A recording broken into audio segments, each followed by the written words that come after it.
All right, the United States, in fact, the globe, finds itself nearly on fire with so many different calamities going on. To help make sense of the world, the trends, the economies, I have with me Gerald Celente. Gerald, thank you so much for joining me. Oh, thank you so much for having me. I appreciate so much for what you do, the guests you have on, and what you bring to the people that's very hard to find anywhere else. Yeah. So for those that maybe don't know you, I know so many. You're one of my channel favorites. Gerald is the founder of the Trends Journal. For decades, he has been letting people know based on the data what is coming down the pike. And so I want to just jump right into a couple of big questions for you. I read that Saudi Arabia, Armaco especially, isn't planning to increase oil production. And the United States, year over year, hasn't increased our oil production. Are we going to see higher gas prices at the pump as we get closer to election day? Or is the Biden administration going to manipulate this? Do they even care at this point? What's happening with oil and gas? There are a number of factors that's going to affect the prices. So why the prices? Why were they low? Because the global economy is slowing down. A place called Germany, only the fourth largest economy in the world. Oh, they're in recession. France is just on the border of it. Look what's going on in China. They're having a disaster there. You see what's going on with the equity markets and, on and on. They overbuilt the place when it was a boom. If you go back to 1970 to before they brought into the World Trade Organization in 2001, their GDP was like this. Then it shot straight up. So when you have that boom, you always overbuild. So it's overbuilt before. Then their 3 years of COVID policy made a bad situation very worse.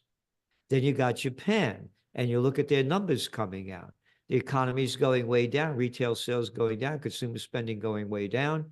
So it goes back to oil. These are the countries that import most of it. So that brings down prices. So then where are they going to go? Look at one of our top trends for 2023. Middle East meltdown. We warned this was going to happen a year ago, and now it's melted down.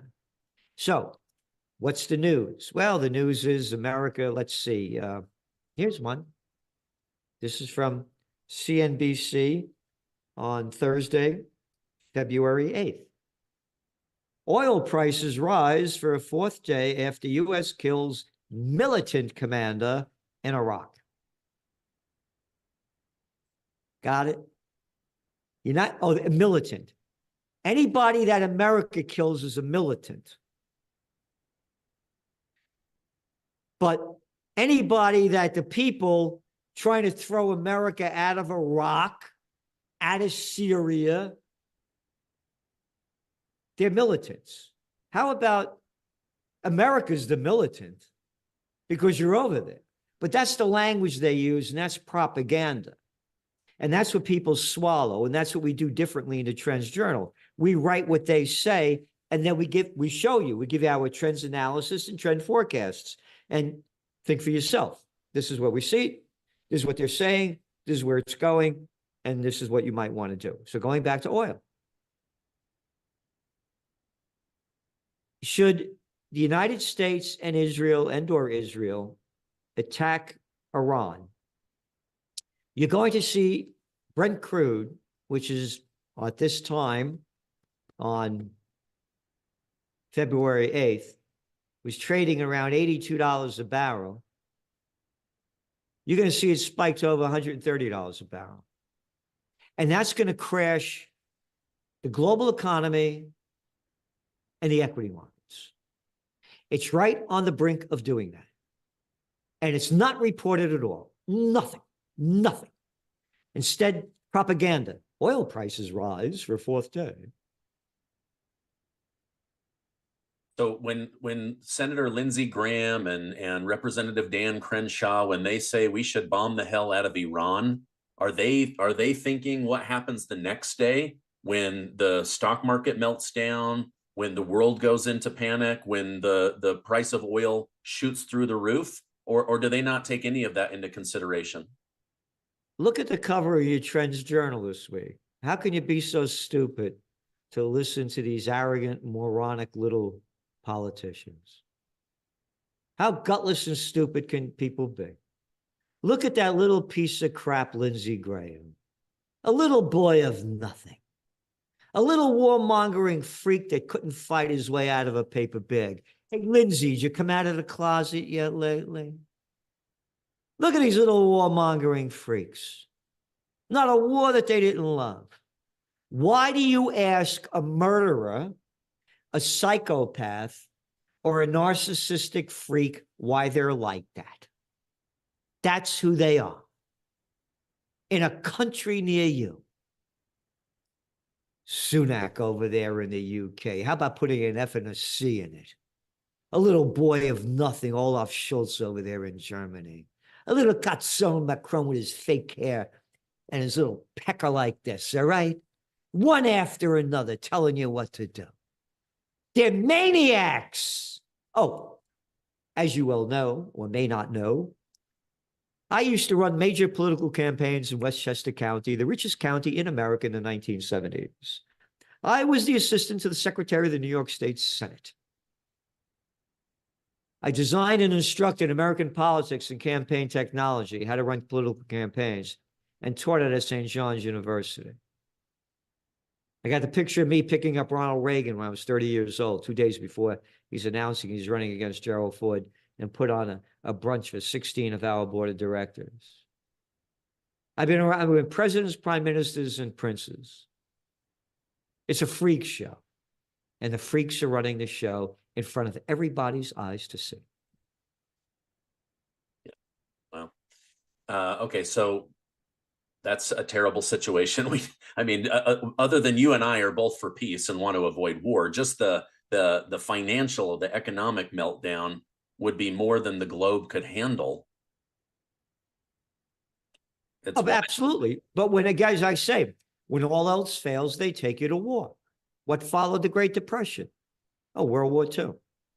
What followed the dot-com bust? Oh, the War on Terror. World War III's already begun. It began with the Ukraine war. Go back to your Trends Journal. February 22nd, 2 days before Russia invaded.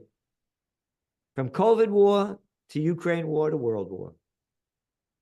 You're going to see a false flag event, whether it's coming from Ukraine bombing a nuclear power plant. They got to get back in the news. They got to get more money to keep this going. You're going to see something happening in Israel. The Israel war expanding to Lebanon, Syria, and if into Iran, World War III. Think about this. Just think about this. When you count the people that they still can't find that have been bombed to death by the Israelis in Gaza, they're still under the rubble. Without that number, there are nearly 30,000 Palestinians that have been killed. 30,000. Genocide in front of everybody's eyes. Who cares? 3 Americans were killed on the Jordan-Syrian border. Oh, wait, 3 out of 30,000? And we're going to bomb the hell out of everybody again. Oil rises for a 4th day after U.S. kills militant commander in Iraq. We're getting even. 3 out of 30,000. Now, going back to the false flag. You see how they got away with doing this with just 3 people? So now if there's a retaliatory strike that they'll call it terrorism, as we used to say in the Bronx, payback's a bitch. The United States will use this to ramp up the war, and World War III will begin. The same thing with Israel. They're going to do everything they can to keep the genocide going, to keep stealing more Palestinian land under the name of settlements and wipe out the place. They're going to do everything they can. They're maniacs in charge. Yeah, I recently had Colonel Douglas McGregor on, and I asked him, I said, everything I'm reading coming from General Lloyd Austin's mouth sounds as if they are ramping up to go to war in the Middle East. It doesn't sound like de-escalation or just defending ourselves, self-defense. It sounds like escalation language to me. No, and McGregor's the top of the top. Him along with Scott Ritter. I mean, these guys say things that, they've both been there. They know what the deal is. I admire them greatly. And no, it's definitely going to. Yeah, listen to that little clown boy, Lloyd Austin. What was his last job? Oh, sitting on the board of directors of Raytheon, the second largest defense contractor in the United States. Oh, the Lloyd Austin that had a great time slaughtering people as a general over there in Iraq and Afghanistan. You know what that slime ball, and I'll call it to his face? People like me that launch Occupy Peace and have peace rallies, that don't want to get the United States involved in foreign entanglements, he makes fun of us as isolationists. That's the Lloyd Austin that said, and it's in your Trends Journal this week, basically, that Iran supplied these weapons that killed these 3 people so we could take any actions that we want against Iran. Same thing that Biden said. Iran supplied them, so Iran's guilty. They're an accessory to the crime. Okay. Now, the United States is supplying Israel with hundreds of billions of dollars of weapons over the last decades and continuing, and hundreds of billions of dollars of weapons to Ukraine to kill the Russians. So, being that America's supplying the weapons for Israel to slaughter the Palestinians, so if Hamas attacked America or Russia attacked America for supplying the weapons, then according to Lloyd Austin and Biden, perfectly logical. No, no, no, you're not allowed to say that. We are total hypocrites. We are Lloyd Austin and Biden and all the rest of the clown group. So it's okay for America to supply the weapons to slaughter anybody, any place, but how dare Iran supply the weapons, which Iran said, we're not involved in this. What I just said, nobody's saying. Nobody. I'm outraged. I'm outraged. I'm a trend forecaster. Here, these are some of my books. Trend tracking, far better than Megatrends, Time Magazine. Trends 2000, international bestseller. Weekly Trends Magazine, only since 1991. Look at our trend forecasts, one after another, one after another. Oh, office building bust. Oh, we only said that 3 years ago. Don't pay any attention to it. Banks go bust? No, no. Everything is fine. All of the people working from home and all of the empty vacancy rate of around 20% in America, 53% occupancy rate. Nobody going to work on Fridays anymore, on Mondays. Oh, it's fine. Don't worry about it. Everything will be great. Don't worry that the tenants are leaving and they can't pay their loans and the banks are going to go bust. It's fine. Not a word about it. Nobody talks about it. Hey, but I love being on with you, but I have to say, Stephen, I feel that you're being very disrespectful. You haven't mentioned one word about Taylor Swift. Not a word. How many times a day is she getting laid? All right. What do I care about this crap? Every damn day. Taylor Swift, Taylor Swift. Forget about the facts of what's going on in the world. Because when I say to you there's going to be a false flag event or something minor is going to happen, the moronic people will follow because they know more about Taylor Swift than anything else. What we're talking about is total ignorance to the masses. Do you worry, you've brought up this article about the price of oil 4 days in a row. I go to Yahoo Finance and I see, it seems every day, the Dow Jones, S&P 500 hitting all new highs. Everything in the economy is great. If you own assets, you are richer than rich. Are we on the verge of another 1929, or are we just lucky and the stock market continues to rise? No, the market's going to crash and the banks go bust. And again, look at the bank, look at how few of the stocks are driving up the equity markets. The numbers are all there. And now we have to put it into perspective. It's a crime organization, as I see it. According to Oxfam, 1% out of 8 billion people, 1% own 43% of all the financial assets in the world. You got the 1% running it. Let's go back to the United States. 1%, 54% of the equity markets. You put the 10% in, it's to over 90%. So you got a small gang running the show. Again, when I was a young man, and I'm born in 1946, at the height of America, right after the war, and I'm a Napolitano, born in the Bronx, born to be free. Don't tell me what to do, and I won't tell you what to do. Whole different time. So you go back and you look at back then, there were no private equity groups. There were no venture capitalists. There were no hedge funds that own everything. Coca-Cola, Pepsi-Cola, owned by the same hedge funds, private equity. They own everything. They're going to manipulate the markets as much as they can to keep it up. But reality is going to hit the street. And the reality that we're forecasting is banks go bust. And is that mostly linked to commercial real estate or? Yep. Okay.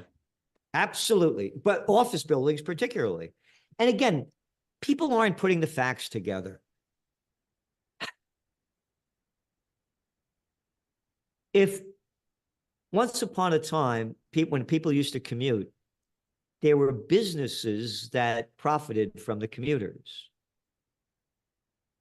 The hairdressers, the bars, the shoe, whatever, the shoe maker, all these businesses that depended on commuters.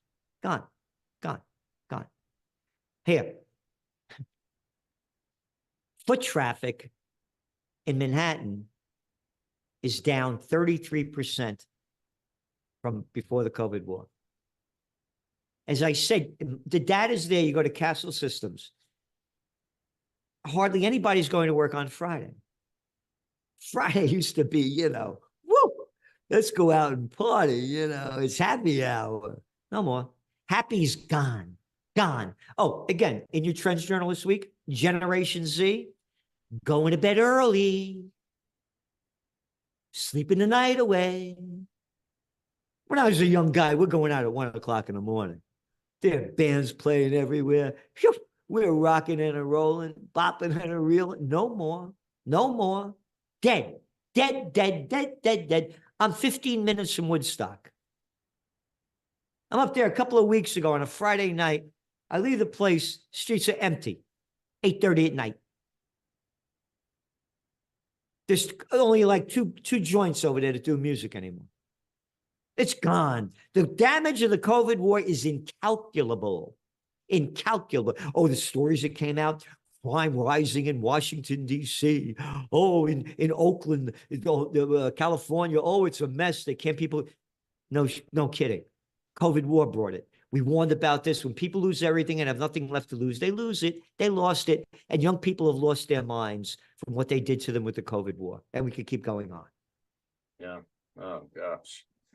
The next to Taylor Swift, the biggest story in the news right now is Tucker Carlson.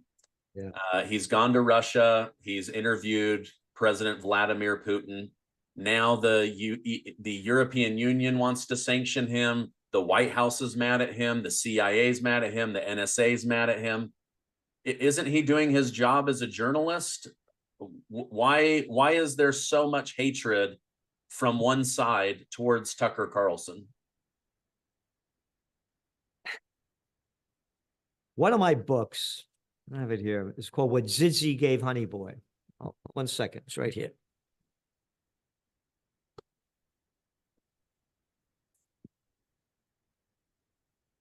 Of everything I've written, this is my favorite. It's about growing up in the Bronx right after World War II, when the spirit's the highest. There used to be a TV show called Everyone Loves Raymond. The woman playing the mother, Doris Roberts, the last starring role was playing my Aunt Zizzy. Zizzy's a Neapolitan dialect for auntie. Z is Aunt, Zizzy's your auntie. She only did 15 minutes of the movie, and she died, Doris Roberts, before the movie was finished. But you could go on YouTube and you could put in Zizzy and Honey Boy, and you could see the clip of the beginning of the movie. And it's about how I got thrown off all the media when I said, not only would America lose the Afghan war and the Iraq war, we had no business being in there. Banned from everybody. I used to be on Oprah, the Today Show, Good Morning America, NPR, all over the world. France 24, BB, all over the world, blacklisted for coming out against it. That the media is talking about one guy interviewing Putin, making it a big deal, shows you how journalism is dead. And by the way, some 200 journalists were just fired or 2,000, excuse me, were fired in January, according to Challenger, Gray, and Christmas. Oh. There is no journalism. It's all gone. It's controlled by the government. They're prostitutes. They're media whores that get paid to put out by the corporate pimps and the government whoremasters. Look at who the people. Oh, Stephanopoulos. How about Stephanopoulos shit? Oh, what was your last job before you got into this? Oh, I worked with Bill Clinton. Yeah. That's all that's in there, one after another. What Biden's last press secretary, Psaki's with MSNBC, one after another, right in front of everybody's eyes, but all too blind to see. It's controlled by the government. Yeah. Again, after I was let go, and again, I used to be on everybody. You could go to the links you see. Phil Donahue with, used to be on, I think it was MSNBC or CNBC, fired for coming out against the Iraq war. Fairness and accuracy in reporting, fair. Look at the data. Almost nobody during the Iraq war that was for peace was allowed on TV. Same thing now. Talk about peace, you're a piece of crap. Look, I have rallies over here. I almost got in a serious fight with a guy, my last one, when he started yelling out in front of about I don't know, a couple of thousand people here. He starts yelling out, Celente's nothing more than a Putin puppet. I'm having a peace rally. So I go running after this guy, and he runs away. I said, come over here and call me that. Come over here and call me that. And he's a 30-something-year-old guy, and I'm a 77-year-old man. He ran away. I only attack the attacker. I taught close combat for many years, so it's not just talk. If you attack me, I'll kill you. I'm called a Putin puppet. One of my tenants, a place called Rough Draft, doing a land office business in the 1774 Academy, closed down. My tenant, because I was having a political rally, a peace rally. I had Scott Ritter here, Judge Andrew Napolitano, Gary Noll, top people. No politicians. Talking about peace. I'm one of the most hated men up here. Oh, they also hated me when I had a peace rally and freedom rally when everything was locked down. How dare I do that and not obey the governor? Oh, the governor's brought on sex charges. Yo, that guy, a little daddy's boy, Andy Cuomo. My daddy was Mario. Yeah. So I fight. I don't just talk about it. And that's what the people have to do. And I'm a warrior for the Prince of Peace. I don't want to get into a real killing fight. I want to do it peacefully. Yeah. Well, Tucker Carlson himself and Colonel McGregor both said one of the reasons they believe Trump was so hated was that he threatened to interrupt the flow of money to war. And so could they be now looking at Tucker himself as threatening the flow of money to war? I disagree with them on that with Okay. Trump. because Trump was very, I don't know if I have the article here. He was he is very pro slaughtering of the Palestinians in Israel. He was the guy that moved the embassy from Jerusalem, from Tel Aviv to Jerusalem, after he got $100 million from this guy, Sheldon Adelson, that helped him run his campaign. Trump is totally pro-slaughter of the Palestinians. His son-in-law, Jared, was it Kushner? What was it? Kushner, yep. Yeah. When Netanyahu used to come to America, he stayed with the Kushners. He's right on that team. Would he be more positive for what's going on in Russia and Ukraine? Yes. But on the Israel front, he has a track record of disaster. Yeah. Okay. Interesting. Another thing that I wanted to understand from you is the IMF, International Monetary Fund, is predicting that Russia's economy will grow again. In fact, it's predicted to grow at double their original prediction. How can the Russian economy continue to grow if they have hundreds and hundreds of sanctions upon them? Again, read your Trends Journal. When all this happened, Putin's going to pay the price, Biden said back in 2022 when the war began. And we said, no.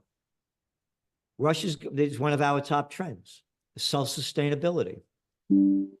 Russia has all the human and natural resources they need to be self-sustaining. Globalization didn't really start big until under the Reagan and particularly Clinton. The self-sustaining economy. So all those stupid companies that left Russia, remember, they were all closing down, all closing. And the Russians took them over. Russia has all the human and natural resources possible. I mean, who were the first person, the people that came out with the, sending a man to the moon? I mean, who has the hypersonic weapons? This is a very advanced economy. So they became self-sustaining. We had said this was going to happen. It's a deglobalization. So rather than buying the products from China or America or anybody else, buy. And again, China, India, they're buying their oil. And China's the biggest importer of oil in the world. So no, it only hurt. And again, who suffered? The people. Look, I mentioned what's going on in Germany, the largest economy in Europe and the fourth largest in the world. The people, they suffered from the high energy prices. The people suffer. The people suffer from the inflation caused by the sanctions. Again, what everybody has to understand is you got little moronic, arrogant, stupid, narcissistic freaks running the country near you. They're dumbbells. How people could look up to them is beyond me. And you know why they do it? Because, again, the propaganda. Every time that little scum, arrogant, warmongering freak, Anthony Blinken, my daddy was ambassador to Hungary. My uncle was ambassador to Belgium. I went to Dalton. I went to Harvard. I'm a member of the club. I'm a little nobody with a bad attitude. Every time they show a picture of this guy going anywhere, there he is in this big jet that we pay for, waving. Every time a slimeball politician, president, chancellor, prime minister, they roll out the red carpet. And little boys dressed up in their military drag salute. That's how they make it seem like they're better than you are. They're prominent. You're just a piece of crap. You're a plantation worker of Slavelandia. Do what you're told. Get back to work. Yeah. Every time I see Anthony Blinken, he looks like he's going to throw up. Like, I don't know if just the pressure of the job or. No. He's full of crap. That's why. He goes to Israel and says that he's there as Secretary of State and as a Jew. to Netanyahu. What do I care if you're a Jew? How you said I'm a Catholic or a Protestant or a Baptist? You're Secretary of State. I'm an American. And he keeps coming. They're slaughtering the Palestinians in front of everybody's eyes. I have nightmares. I have nightmares nearly every night about what's going on. Totally demolishing the place. Oh, we're getting Hamas. You're bombing hospitals, universities, schools, mosques, churches. Stop this Hamas crap. People are homeless. But pregnant women having babies in bathrooms. And they keep it. Well, Blinken's trying to stop. America's supplying the weapons of slaughter brought to you by Blinken. Blinken bypassed Congress to send hundreds of millions of dollars of weapons to Israel. Being a Jew is number one to him. And don't call me anti-Jewish or anti-Semite. 3 of my last 4 girlfriends were Jewish. My best friends are Jewish. I'm not an anti-Semite. The people running Israel, Netanyahu from Ben Gurion to Golda Meir, all the way through, they're Ashkenazis. They're from Eastern Europe. The Palestinians are Semites. Save your language. Oh, and Max Blumenthal, Norman Finkelstein, Jewish guys coming out with detail after detail of the horrors that they are committing. Here, think about this. If all what's going on in Gaza, let's suppose all those people in Gaza were Jewish. And the Palestinians were bombing them now since October and destroying the place. Oh, what outrage there would be. Oh, my God. Let's call this Holocaust 2.0. But hey, you could do it to the Palestinians. This Blinken is nothing more than a piece of crap. This is the scum that went over to, under the Nobel Peace of Crap Prize, Barack Obama, went over to Yemen in 2015 when the United States supported Saudi Arabia's war against the Yemenis, the Houthis. And Blinken went over there to provide intelligence and strategic alliance. As the United States is refueling the jets to bomb the hell out of Yemen. Yeah, that killed over nearly 400,000 Yemenis, and half of them children under the age of 5. That's the Anthony Blinken. This little boy that's been sucking off the public tit since 1994 hasn't been a war that he didn't love. And this little boy couldn't fight his way out of a paper bag. Like all of these other scum, like the Lindsey Grahams and others. They can't fight. All they do is love war. Biden, he's like 3.5 years older than me. We both grew up during the Vietnam War. He got 5 draft deferments. 5. His last one, I got asthma. Oh, you bragged about what a great athlete you were in college. Yeah, but my daddy's in the club. Well, I'll get you out of it. Don't worry about it. We go get a doctor to get you. All right. All the warmongers are little boys. And then you got the little cotton boys over there. Tim Cotton, Tom Cotton, Cotton Crap. I was in the military. Yeah. And that's, by the way, when I talked about Lloyd Austin, when saying people, they treat the rest of us like privates. I was in the military. You're just a private. You salute. That's all they look at us as a bunch of privates. I don't salute. Yeah. That's my salute to you, Lloyd Austin, Cotton, Lindsey Graham, Biden, and all the rest of you. Blinken. That's my salute. All right. Final question. I appreciate you coming on. I read that of all the G7 nations, the United States is the strongest and the country heading in the right direction. Is this true data, or is this because of government spending and government expansion that it's perceived to be the best of the 7? Yeah, it is the best of the 7, but the best of crap. Well, you got $34.1 trillion worth of debt, and you keep spending all this money sending armaments all over the hundreds of billions of dollars. trillion to the military industrial complex, going deep. They're artificially propping up the markets, everything that they can do. The average person is suffering.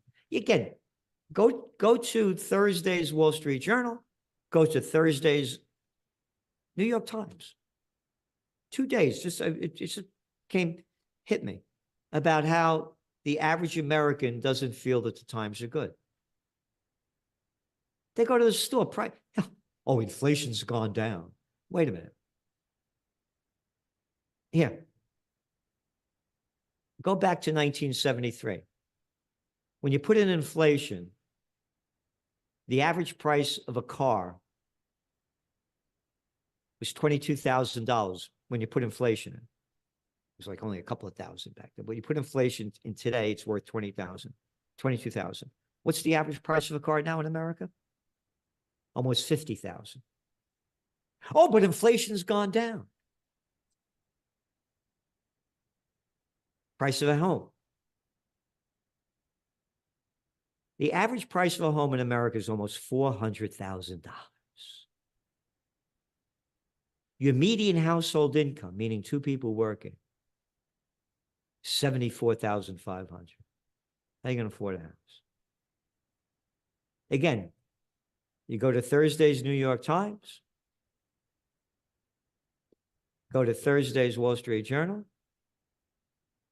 and you see all the people that, matter of fact, on Wednesday's Wall Street Journal, all the people who can't afford rent that are being thrown out. The rich own everything. Again, when I was a young man, there were hardware stores, grocery stores, stationery stores, drug stores. Now there are grocery chains, hardware chains, stationery chains, drug chains. They own everything. Every time I go into like a Home Depot, and I try to stay out of these places, my heart breaks when I see the people working in these places. They have no life. They have no future. It's terrible. Again, all the stores are gone. The bigs own everything. So yeah, America's doing better than these other countries, but crap is crap. And it's going to come down when the banks bust. That's when the people, by the way, realize really how bad it is. No, inflation hasn't come down. The numbers are still high. Yeah, it's not going up as fast as it was, but most everything is still way up there. Got it? In the real life. Oh, your auto insurance, your car insurance, your car insurance, your home insurance, medical care, everything has gone way up. Has it gone down? So the reality hits when it hits Wall Street, it hits Main Street. Main Street wakes up when Wall Street goes down. Main Street woke up when the 1929 market crash. Main Street woke up with the panic of 08. Mainstream is going to wake up when the markets crash. Again, they don't know anything. Again, they know nothing. And again, Taylor Swift is the news. And that's all they know about. So they become, the reality hits them a lot harder. And that when that reality also hits them, it brings down retail sales across the board. And you're going to start seeing the big drags back down there. Okay. And by the way, almost 70% of America's GDP is on consumer spending. Only 11% is in manufacturing. Wow. Wow. Okay. Well, I don't want my people to know nothing. So I want them to get the Trends Journal. I want them to be informed. I want them to be educated. If people want to get educated through the Trends Journal, if they use my code Gardner, do they still get 10% off? Absolutely. They get 10% off. So every day I get the New York Times and the Wall Street Journal. $5 a day for the Wall Street Journal. Today I got nothing from the front section and only 2 trend-worthy articles worth hardly anything from the second section. The New York Times, $4 a day. On the weekends, by the way, both of these go up to $6. I didn't get one article at all from the whole front section of the New York Times that was trendworthy. So the Trends Journal costs you the grand total of almost a little over $2.50 a week, a lousy cup of coffee. And this week is what, up over 170 pages? And you can listen to it. And you read what you want. It's a magazine. So from AI to technocracy to high-tech science to geopolitics to economics, we cover the world. Health, fitness, all, and again, the motto of the Trends Journal is think for yourself. We tell you what in the world is going on, what's next, and what you might want to do. But we give you our trends analysis, so we're not giving you propaganda. We're saying this is the way we see what they said, and this is what we see where it's going. And I'm going to tell you, one of our top trends this year is gold's going to go golden. They're going to lower interest rates. The lower interest rates go, the deeper the dollar falls. The only reason gold prices are still high is because the dollar is still very strong compared to a lot of other currencies. So when the dollar goes down, gold is dollar-based. It's cheaper for other countries to buy gold. And by the way, in your Trends Journal, we have an article about how in China, where the people see the economy going way down, it's golden times. They're buying up like crazy. So the lower interest rates go, the deeper the dollar falls, the higher gold prices go. Now let's go to the other side. The worse the geopolitical crisis occurs, the more gold is looked at as a safe haven asset. And I'm saying this not because we have advertisers that are gold companies. We have no advertisers in the Trends Journal, zero. So nobody tells us what to do or what to say. But we're saying this so we try to help people see where the future is going and what we see with Bitcoin and on and on and on. And again, the data is all there. And do we get it right all the time? Of course not. We're human beings. But we'll put our track record up against anybody in the world. Yeah, I just since I've known you, you guys have been right about so many different things on the market, oil prices, gold. I've been shocked. And as I go through it, like I read this week's with your face on the cover, as I read through everything, I was just thinking, oh my gosh, this is such in-depth analysis of what's going on around the globe with our politicians.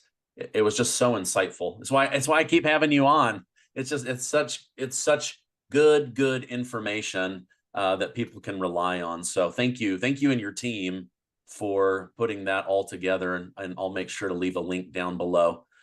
Well, it's been good. It's been good having you on again. I think this is the 5th or 6th time. We just absolutely love it. But thank you, Gerald. Should they go check out trendsjournal.com, or where's the best place that I can point people towards? Trendsjournal.com. And then you have the link, you tell them the link, and they hit the link and they get 10% off. Okay. I'll make sure to leave that down below. Thank you very much. I hope you have a great rest of your day. And thank you. And thank you again for all that you do. The people you have on and what you're doing, we need more of that. And this is what we're doing is journalism. What you're doing is journalism. Can you imagine the mainstream media doing what you're doing? No way. No way, no how. And wow. Again, as we're talking on a Thursday, if you go back to Thursday, rather, there was not one article on the whole front page of CNN about what's going on in Israel, only about Trump. Yeah. Not one article. Oh, Taylor Swift, of course. How could I forget? Hasn't CNN's readership collapsed by 90%? It was way down. And again, the Wall Street Journal just fired 20 people from, and they're bringing, it's going way down. And the person that's running it now, they brought her over from the UK. She said, we're putting in there what people want. I want the Wall Street Journal for data. I need data. I'm not getting data anymore. I'm getting stupid crap. Yeah. Oh gosh. Well, not when you come on this show. I bring on great guests like you. So thank you for coming on, supporting a little channel like mine. And again, I hope you have a great rest of your day. Thank you. And you too.